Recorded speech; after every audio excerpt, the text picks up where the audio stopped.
We are in the lovely city of Chicago right now. This is a special episode. We're going to be talking about money and work and how we do this whole work while sailing thing. How do we make money and sail? Is the big question. That's what everyone wants to know. So that's what we're going to talk about today. That and a whole bunch of other questions that we get all the time about finances. So invariably, the first thing people say after, how do you afford to do this?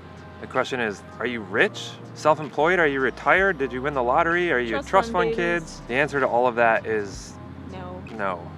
Well, we are self-employed. Yeah. We are not on a sabbatical. We are living off of some giant savings that we got from mom and dad, or either we got from mom and dad or that we saved up ourselves. Right. It's not that we don't have any money, it's just we're not using any savings to fund our travels. Contrary to what YouTube might have you think, most cruisers are retired and they're 60 plus. We're a little different. We're a little younger and we're still working. So one of our patrons, Richard, asked us, are you prepared to work along the way? I suppose you could ask anybody that question. What would you do if you didn't have a job? I think we hadn't planned to stop in any one area and get a job in that specific area that we were. We would probably keep trying to find remote work, which would allow us to keep traveling on the boat. We are living our lives on a sailboat, just the way that most people are living their lives from an apartment, from a house, from a condo.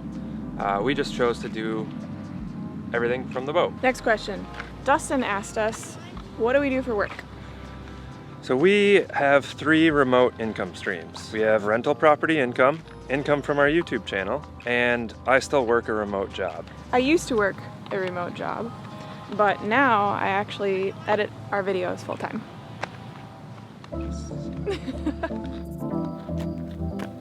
So we had 3 rental properties in Chicago and just recently sold one of them, so we're now down to 2.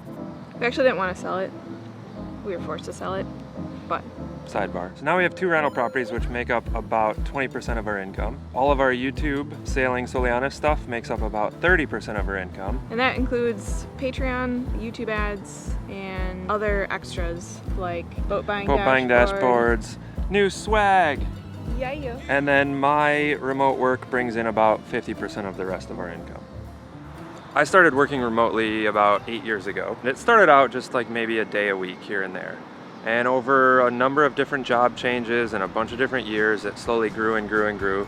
And I've been working full-time remotely about 4 or 5 years now.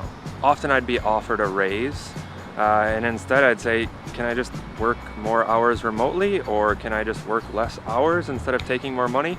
All with a goal and eye on, let's travel full-time. Wait, you forgot to tell us what work you do. So I do multimedia production, which is video production, web development, and online marketing campaigns. My role is mostly project and client management. So most of my time is spent emailing clients, talking on Slack or Instant Messenger with our development team. So I have to stay connected almost all the time. It would be fantastic if I could just do my work and upload it to the internet whenever we found it, but I pretty much always have to stay online. So while Kirk's working, I am usually video editing. It's gotten a lot better. I've been able to edit a little bit faster, but it still takes us about 40 to 50 hours sometimes to put together one episode. Hi.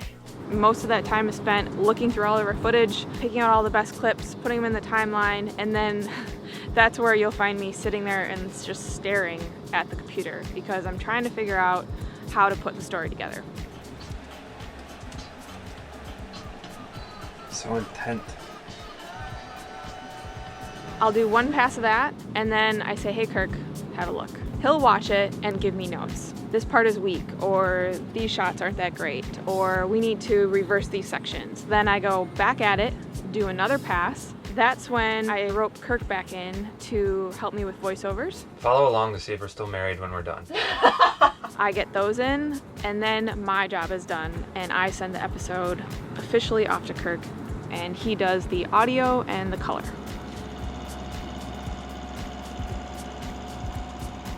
And then after that, we're finally done. Hey, Why don't we go up to Rogers Park? Yeah, we can. Okay, let's do that. Becoming financially independent is not a smooth, straightforward process. There is not a yellow brick road where each step is clearly marked, or else everyone would be doing it. It's easy. Office Space was my favorite movie growing up. I'm gonna need you to go ahead and come in tomorrow. And there was one thing that I did not want to become, and that was Peter Gibbons. Ever since I started working, every single day of my life has been worse than the day before it. And I became exactly that guy, and I hated it. Is today the worst day of your life? Yeah. Wow, that's messed up. But all the while, I was scheming, trying to figure out how to make myself financially independent. One of the other things that I knew is that as economies change and things ebb and flow, we knew that we would need to be able to rely on multiple streams of income.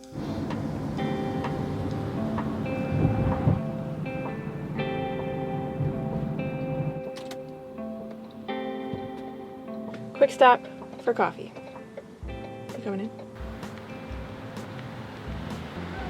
The long and short of it is, we afford to sail because we made a lot of sacrifices, and we put plans in motion 10 years ago to start building remote income streams. And one of those was finding ways to work a remote job. Another was building a very small rental property portfolio. And the third was trying to figure out repeatedly and failing over and over and over again how to build a nomadic business. I tried building websites, creating mobile apps, and designing physical products. But every single one of them fizzled out, mostly because the passion was more in the idea than in the execution.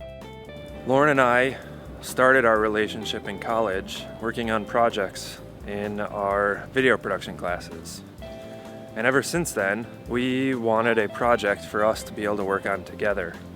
And if we could make a little bit of money doing so, and people enjoyed it, all the better. We've sort of done that using our passion for video production with Sailing Soulianis. Some behind the scenes action. Perfect. Oh, this is gonna be so good. But of the countless number of failed business projects that I tried to start up, this was the one that took off. Why? Because we were the most passionate about it. Because it was something that we cared about and we enjoyed doing together.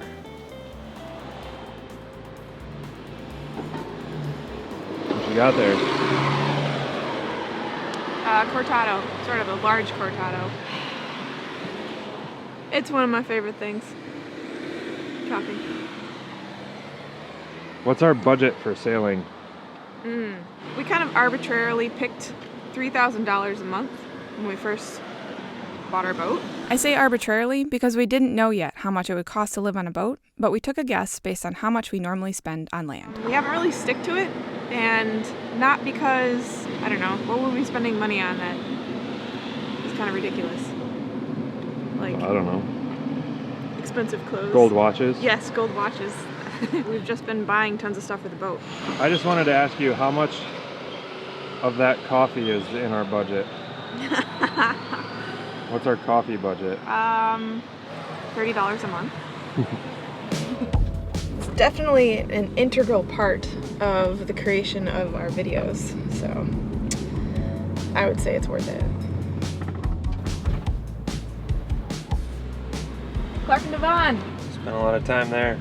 That was our go-to spot for supplies to rehab our very first condo, which we bought in 2008, fresh out of college. At least fresh out of me for college. Kirk had finished a year before me, and he had lived with his aunt for almost a year in her basement because he was that much against paying rent. So after I graduated, we lived for exactly 3 months in a rental property and then bought our first piece of real estate.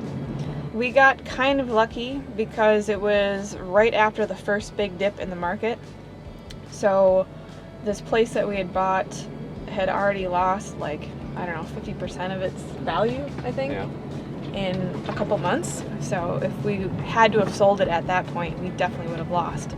But that wasn't our plan. Our plan was to buy and hold, and we are still holding.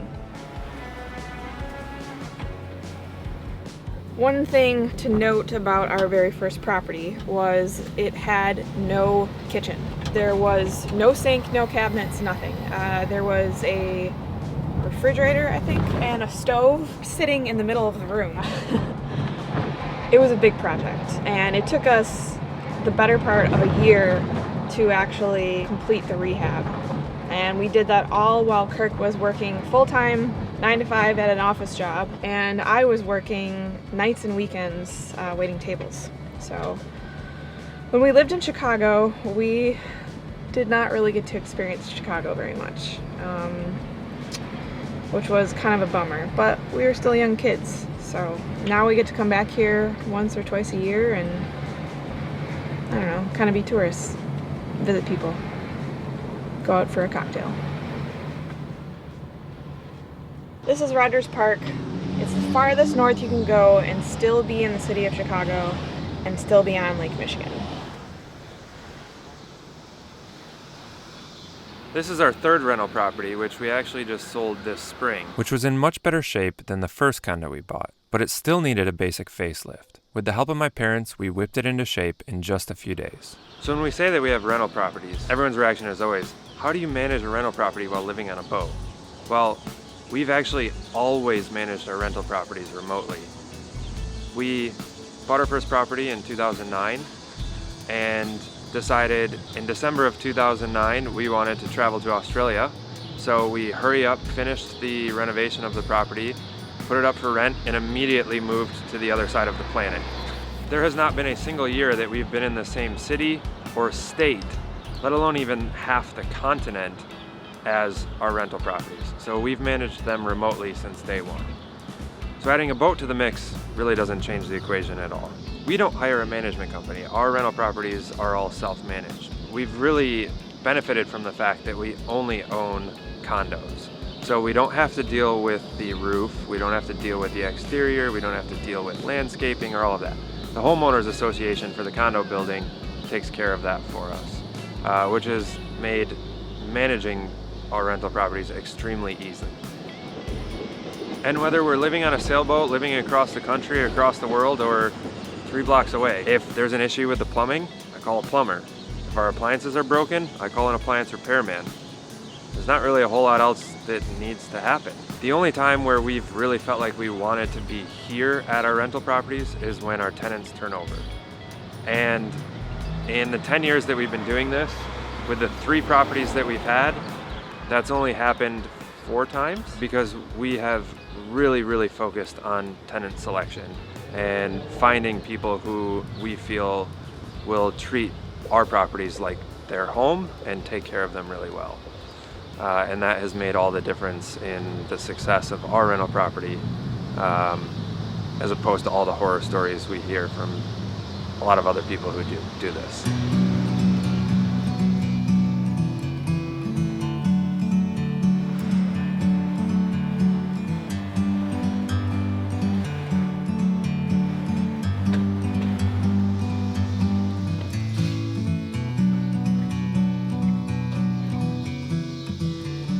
Another common question we get is, did we have debt?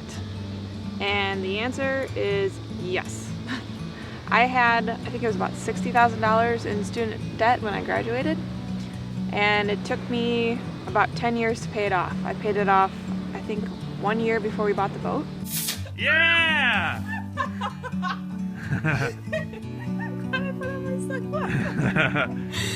Lauren just paid off all her school loans. We did have other debt, so we had a couple of mortgages on our properties, but those were covered. Those were covered by the rent, so that was good debt.